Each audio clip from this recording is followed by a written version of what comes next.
नमस्कार दोस्तों। मोदी जी की जो साइलेंस है उसकी आवाज़ चाइना तक पहुंची हुई है और हम सबको वो परेशान भी कर रही है। ये मुद्दा इतना संगीन है कि मैं बता नहीं सकता हूं और इसके ऊपर आज बड़ी डिटेल में बात करेंगे कि ये कोई रणनीति है या मजबूरी है और इसके तारे कहां कहां तक जुड़ी हुई हैं, कैसे हमारा भविष्य मोदी जी की चुप्पी के ऊपर खड़ा हुआ है। क्या इसे ऐसे ही सहन करना चाहिए या इसके अगेंस्ट आवाज़ उठानी चाहिए। एक ये मुद्दा ऐसा है जो बहुत ज़्यादा चर्चा के अंदर है। हर आदमी जो मुझे मेल डालता है, मुझे बात करता है, मेरे कमेंट्स नीचे आते हैं कि मोदी के बस की बात नहीं है। लोगों ने ये लिखना शुरू कर दिया, बोलना शुरू कर दिया।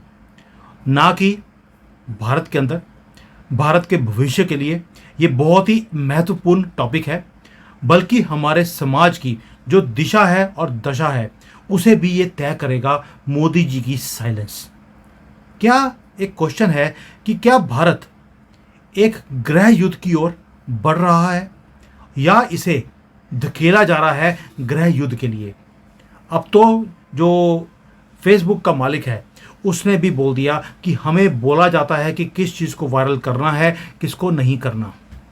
और क्या मोदी सरकार की जो प्रेजेंट नीतियां हैं इस वक्त की, इस सिविल वॉर को जो उनको भी दिखता है कि सामने आ रहा है, उसे रोकने के लिए क्या वो नीतियां पर्याप्त हैं।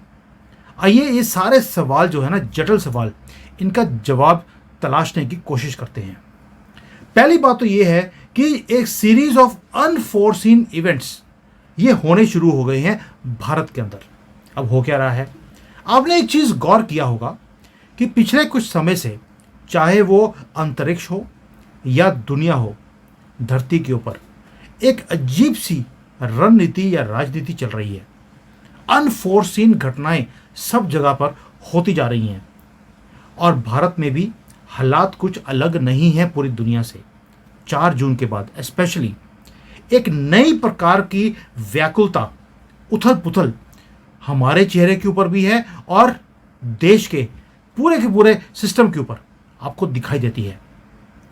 राष्ट्र विरोधी जो तत्व हैं, जिन्हें इटालियन परिवार द्वारा समर्थन प्राप्त है 100%, वो देश के भीतर क्या कर रहे हैं, सिर्फ जातियों में बांटकर वो आग लगाने को बढ़ावा दे रहे हैं। मुस्लिम समुदाय जो है उसके कुछ समूह जो हैं खुलेआम हिंदू राष्ट्र को चुनौती दे रहे हैं। भाई जय श्री राम बोल दिया किसने, वही आतिशी मार लेना ने। मुसलमानों ने विरोध किया उसका कि आप ये नहीं बोल सकते, लेकिन ये जो ओलाहू अकबर बोलते हैं उसके लिए इनको कोई आपत्ति नहीं है। रेल पटड़ियों पर पत्थर रखे जा रहे हैं, हिंदुओं की मॉब लिंचिंग शुरू हो गई है, लव जिहाद चरम सीमा पर है, वक्फ बोर्ड द्वारा हिंदू गांवों के ऊपर दावा ठोक दिया और ये दावे बढ़ते जा रहे हैं। कोई रोक टोक नहीं हो रही किसी भी जगह पर और केंद्र सरकार चुप है। अब ये चुप है, रणनीति है इनकी या मजबूरी है, इसको भी देख लेते हैं। क्योंकि इस सब के बीच में एक बात जो सबसे ज्यादा चिंता मुझे करती है वो है केंद्र सरकार में भी मोदी जी की चुप्पी और उनका डिफेंसिव रुख। नुपुर शर्मा हो, कंगना रनौत हो, ऐसे मुद्दों पर भाजपा जो है बिल्कुल ना तो समर्थन करती है अपने लोगों का, और विरोधियों के सामने यानी कि कांग्रेस हो या पप्पू हो, उन्होंने हल्का सा बोलना शुरू किया, उनके सामने झुक जाते हैं। हम देखते हैं हर रोज ये काम हो रहा है। क्या ये सरकार की कोई सोची समझी रणनीति है या फिर एक मजबूरी है? क्या मोदी सरकार हर कीमत पर जो ये गृह युद्ध है जो दिख रहा है कि आने वाला है उसे टालना चाहती है? जब तक कि पाकिस्तान को हम टुकड़ों में ना बांट दें, उसके 3-4 टुकड़े ना किए जाएं, और उसके बाद साथ साथ जो अग्निवीर हैं वो भी अपनी पूरी टर्म पूरी करके घरों में शामिल हो जाएंगे। यानी कि घर घर में हिंदुओं का अपना एक फौजी होगा और उसके बाद जो संगठन है उसका नेतृत्व करके हम देश को इस गृह युद्ध से बाहर निकाल लेंगे या इसको फेस भी कर लेंगे। क्या ये एक स्ट्रैटेजी हो सकती है मोदी सरकार की? और जयशंकर जी ने जैसे अभी बोला है कि पाकिस्तान को इस बार मुंह तोड़ जवाब दिया जाएगा, क्योंकि एक अंदर की खबर ये थी कि अमेरिका यहाँ पर एक युद्ध चाहता है। मैंने 3-4 महीने पहले ही एक वीडियो बना दिया था कि अमेरिका हमारे इस एरिया में युद्ध चाहता है। उसके बाद आप देखिए बांग्लादेश की गवर्नमेंट को घेर दिया गया क्योंकि वो प्रो भारत थी। उधर नेपाल के अंदर चाइना घुस चुका है। इधर पाकिस्तान ने हमें हल्का सा इंडिकेशन देने शुरू कर दिए हैं कि वो युद्ध के लिए तैयारी कर रहे हैं। अमेरिका ने उधर अफगानिस्तान को भी तैयार कर दिया है और अफगानिस्तान के जो लीडर्स हैं उन्होंने बोल दिया हम एसी रूम्स में बैठने वाले लोग नहीं हैं, हमें तो युद्ध चाहिए। हम युद्ध करेंगे तो जिंदा रहेंगे। यानी कि वो युद्ध किससे करेंगे? पाकिस्तान से करेंगे, ईरान से करेंगे, अमेरिका से करेंगे, ये भारत में आके करेंगे? ये वक्त बताएगा। दैट मीन्स बाहर से भी अटैक होगा चारों तरफ से और भारत के अंदर से भी तैयारी पूरी है गृह युद्ध की। इसलिए मैं क्वेश्चन पूछता हूं, क्या मोदी जी को लगता है कि भारत गृह युद्ध की कगार पर खड़ा है? अमेरिकन डिप्लोमेट्स को कश्मीर में देखा गया, वही दो तीन कॉकरोच हैं वहां पर पुराने वाले, और साथ में राहुल गांधी ये वहां बैठा हुआ था अमेरिकन लोगों के साथ। और कहां पर? कश्मीर में। क्या ये आहट नहीं है गृह युद्ध की? और अगर हम इतिहास के पन्ने पलटें तो हम एक चीज तो पाएंगे कि एक सरकार जो संगठित समूह की एक जब एक सरकार को गिराने के लिए एक पूरा समूह इकट्ठा होकर आता है, उससे आसान नहीं होता निपटना। खासकर जब 30 करोड़ मुसलमान और साथ में अब तो खालिस्तानी भी संगठित होकर उन्होंने आग लगाने की पूरी तैयारी कर ली है और उनको समर्थन मिल रहा है कांग्रेस से और विदेशी ताकतों से, और ये और मजबूत हो गए हैं। भारत में जो हिंदू हैं उनकी जो जनसंख्या है उन्हें इन्होंने जातियों में बांट दिया। हजारों करोड़ों रुपए यहां पर भेजे जा रहे हैं भारत के अंदर ताकि हिंदू बटा रहे, बटेगा तो कटेगा। और दूसरी तरफ खालिस्तानियों को और मुसलमानों को इकट्ठा कर दिया। अगर गृह युद्ध यहां पर आएगा तो क्या मोदी सरकार इसका सामना करने के लिए तैयार है? अगर है तो मुझे कमेंट्स में डाल देना, और अगर नहीं है तो क्या जो ये चुप्पी इन्होंने संभाली हुई है, रखी हुई है और डिफेंसिव तरीके से जैसे आज की डेट में ये काम करते जा रहे हैं, क्या ये भारत को एक बड़े संकट की ओर धकेल रहे हैं या उसे बचाने की कोशिश की जा रही है? मुझे इसका आंसर नहीं मिल रहा। मैंने सारा कुछ छान लिया, मुझे चुप्पी का मतलब ही समझ नहीं आ रहा, इसलिए परेशान भी हूं और अंदर ही अंदर घुट भी रहा हूं। मैं भी घुट रहा हूं, आप भी घुट रहे हैं, मुझे मालूम है इस बात का। और एक रीजन और भी हो सकता है जो मैंने इसके बारे में भी सोचने की कोशिश करी, क्या ये इंटरनेशनल जो संबंध हैं उन्हें बचाने के लिए उसमें से ताकि कोई हमारे ऊपर उंगली ना डाल दे, क्या ऐसी भी कोई मजबूरी है? हो सकता है कि अंतर्राष्ट्रीय जो संबंध हैं वो बड़ा ही जटिल होती हैं। भारत एक बार फिर 1990 के दशक जैसी स्थिति में आ चुका है। मैं फाइनेंशियली नहीं बोल रहा हूं, मैं डिप्लोमेटिकली बोल रहा हूं। लेकिन अब हालात और भी ज़्यादा गंभीर हो गए हैं। उस वक़्त चाइना हो, पाकिस्तान हो, उनकी नज़दीकियां इतनी ज़्यादा नहीं थी। अमेरिका की भी नीतियां जो हैं वो भी अभी बदली हुई दिखाई देती हैं। यूरोप के अंदर जो नेशनलिज्म है वो बढ़ गई है। ये सारी चीज़ें मिलाकर देखेंगे तो भारत की स्थिति बहुत ज़्यादा जटिल बन चुकी है। क्या ऐसे में मोदी सरकार का ये डिफेंसिव रुख ये सही है? क्या ये माना जा सकता है कि सरकार हर कीमत पर गृह युद्ध को टालना चाहती है जब तक कि पाकिस्तान को हम टुकड़ों में न बांट दें? हो सकता है ये स्ट्रेटजी हो, चाणक्य नीति हो सकता है मोदी जी की मजबूरी हो, हमें नहीं पता। बट कुछ ना कुछ दाल में काला है और जो हिंदू समाज है उसकी भूमिका और चुनौतियां वो बढ़ती जा रही है। भूमिका इसलिए बोल रहा हूं क्योंकि यही एक देश है जो हमारा देश है। उन कॉकरोचों का तो देश बहुत है लेकिन उन्हें लेने के लिए कोई तैयार ही नहीं है। और हिंदुओं, ये देश अगर आपके हाथ से निकल गया, आज यूके का हाल देख लीजिए, गोरे धक्के खा रहे हैं वहां पर। और हमारे यहाँ पर जो शहरी हिंदू हैं वो मिडिल क्लास में हैं, और गृह युद्ध अगर हुआ आपको बकरों की तरह वो काटा जाएगा।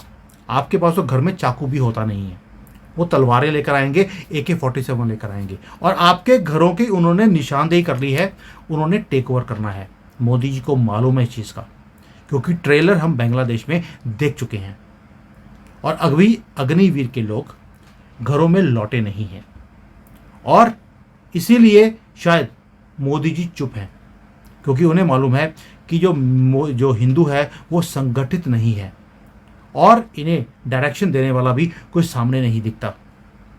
लेकिन अगर सरकार जो है वो सिर्फ सरकार चलाने के पीछे ही पड़ी रहेगी, तो क्या हमारे देश का भगवान मालिक नहीं रहेगा उसके बाद? क्या जो इतने बड़े बड़े इश्यूज आ रहे हैं मोदी जी को नहीं बोलना चाहिए, इंटरवीन नहीं करना चाहिए? अगर कंगना ने कोई चीज़ बोली है, क्या बीजेपी को ओपनली आकर उसे गाली निकालनी चाहिए थी? मुझे ये बात समझ नहीं आती। और भाजपा के जो ओपोनेंट्स हैं, कांग्रेस है, सपा है, TMC है, उनके लोग कुछ भी बोल दें, बेशक वो देश के खिलाफ क्यों ना हो, उनकी पार्टी कभी भी उनको धिक्कारती नहीं है जिस तरह से बीजेपी करती है। और यही रीज़न है जिसके कारण भाजपा और मोदी के खिलाफ एक असंतोष बढ़ता जा रहा है।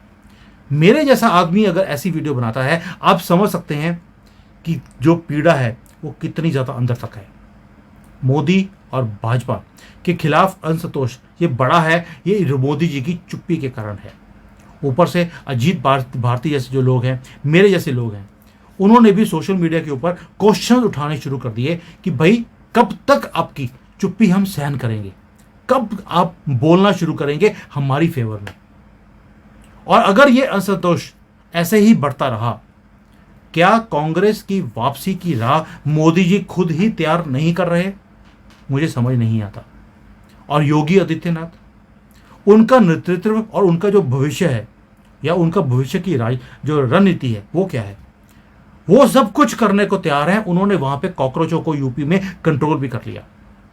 और मुझे जो अंदर की खबर है, मोदी जी लाइक नहीं करते योगी को आज की डेट में, क्योंकि मोदी जी अभी भी बोलते हैं सबका साथ सबका विकास, और योगी जी ने बोल दिया 80-20, हम 80% हैं, मैं 80% को ही देखूंगा, इन 20% जिहादियों को मैं कुछ भी देने वाला नहीं हूं। और ये चीज मोदी जी को पसंद नहीं है। अगर आप सोच के देखिए, दूसरी तरफ देखते हैं, अगर मोदी जी को हटा दिया जाए और किसी को ये आने नहीं देंगे, आज अगर इलेक्शन होते हैं मोदी जी को 50 से लेके 99 सीटों के बीच में ही सिमट जाएंगे, इससे ज़्यादा नहीं आएंगी, क्योंकि अब हिंदू भी इनके अगेंस्ट हो गया है। और कौन सत्ता पे आएगा? वही इटालियन परिवार, उनकी वापसी होगी। तो क्या इस देश को इस्लामिक कंट्री बनाने से कोई रोक सकेगा? 1 साल में ये इस्लामिक कंट्री बन जाएगा, क्योंकि उन्होंने तय कर लिया अब इस बार जब हमारे पास सत्ता आई, हम हिंदुओं को खत्म करेंगे। और यही चीजें हैं जिसके लिए लोगों ने बोलना शुरू कर दिया कि योगी जी का जो नेतृत्व है वही हमें आगे लेकर जाएगा। लेकिन योगी जी तभी तक हैं जब तक मोदी जैसे आदमी पीछे खड़े हैं, जो देश को संभाल रहे हैं, चला रहे हैं, क्योंकि योगी जी के पास भी उतना एक्सपीरियंस नहीं है, सिर्फ एक यूपी को उन्होंने संभाला है। अब आप बोलेंगे मोदी जी के पास कौन सा एक्सपीरियंस था? लेकिन मोदी जी का एक इंटरनेशनल विजन शुरू से रहा है, बिजनेस को लेकर, कंट्री को लेकर। वो फॉरेन कंट्रीज़ में जब वो CM थे तब भी जाते रहे, और जो अच्छी चीज़ें दूसरे देशों में थी उसे इम्प्लीमेंट भी करते थे। उसमें कहीं ना कहीं मुझे ऐसा लगता है कि योगी जी में वो कमी है। और योगी जी क्या कर रहे हैं? योगी जी ने जितने भी लोग थे उनकी हेंकड़ी निकाल दी है। कहाँ पर? उत्तर प्रदेश में। लेकिन इसीलिए जो हिंदू है वो योगी जी को ज़्यादा पसंद करता है, क्योंकि ओपनली बोलते भी हैं, हिंदुओं के साथ खड़े भी होते हैं और धिक्कारते नहीं अपने लोगों को। इसलिए जो कंक्लूजन किया जाए पूरी सिचुएशन का, तो एक चीज़ तो तय है कि हमें थोड़ा सा इंतज़ार करना पड़ेगा मोदी जी की मौन व्रत खोलने का। क्योंकि मुझे ऐसा लगता है कि मोदी जी को एक चीज़ तो क्लियर है कि गृह युद्ध यहाँ पर होने वाला है और उसे टालने की पूरी कोशिश की जा रही है। ये सफल होंगे अगर ऐसे ही चुप रहे तो मुझे नहीं लगता कि जो ऑपोजिशन पार्टियां हैं और जो इंटरनेशनल फोर्सेस हैं वो चुप नहीं रहने वाली, वो अपना खेल करके ही छोड़ेंगी। बांग्लादेश में भी जो उनकी प्रधानमंत्री है उसने चुप्पी साधी थी, उसका हाल देख लीजिए क्या हो गया। और हमारे देश में तो जिहादी इतने बैठे हैं, और ये जो चुप्पी है ये हमारी कमज़ोरी दिखाती है दुनिया को और हमारे यहाँ बैठे जाहिलों को भी। रेलवे लाइन तोड़ी गई, ट्रेनें उड़ाई गई, हमने क्या किया? मोमबत्तियाँ जलाई, सिर्फ मोमबत्ती जलाते रहना। और मोदी जी आपने तो मोमबत्ती भी नहीं जलाई, हमने तो चलो इतना तो किया कि हमने अपनी जेब से 5 रुपये निकाल कर मोमबत्ती ली और उसको जलाया। आपसे उतना भी नहीं हुआ, एक ट्वीट भी नहीं आपने किया। और इन्हीं सवालों के साथ मैं इस वीडियो को आज समाप्त करता हूं, लेकिन आपके लिए कुछ क्वेश्चन छोड़ के जा रहा हूं। क्वेश्चन ये है कि क्या मोदी मॉडल बेटर है, योगी मॉडल बेटर है? क्या हमें चाइना वाला मॉडल अपनाना पड़ेगा इन जिहादियों के खिलाफ? इजराइल वाला मॉडल करना पड़ेगा? इजराइल ने एक जिहादी को मारा वहां पर, हमास के, और उसे बॉडी को वापस भेज दिया। मैं वीडियो नहीं दिखा सकता हूं। और ये सारे जिहादी उस बॉडी को लेकर दफनाने जा रहे थे तो इजराइल ने उसके अंदर बॉम्ब रखा हुआ था, और वहां पर एक जो जिहादी मारा था उसके साथ 100-200 और कॉकरोच मार दिए। क्या वो मॉडल बेटर है? मुझे लगता है कहीं ना कहीं आंसर देना पड़ेगा मोदी जी को। ये चुप्पी बहुत ज्यादा तंग कर रही है हिंदुओं को, सनातनियों को, देश को, और कहीं ना कहीं दुनिया को भी। और ये जो कॉकरोच हैं और ये जो एंटी इंडिया फोर्सेस हैं, ये सारी एकजुट होती जा रही हैं। पैसा आना शुरू हो गया है और मोदी जी ना तो उसे रोकने के लिए कोई काम कर रहे हैं और ना ही उसका विरोध भी कर रहे हैं।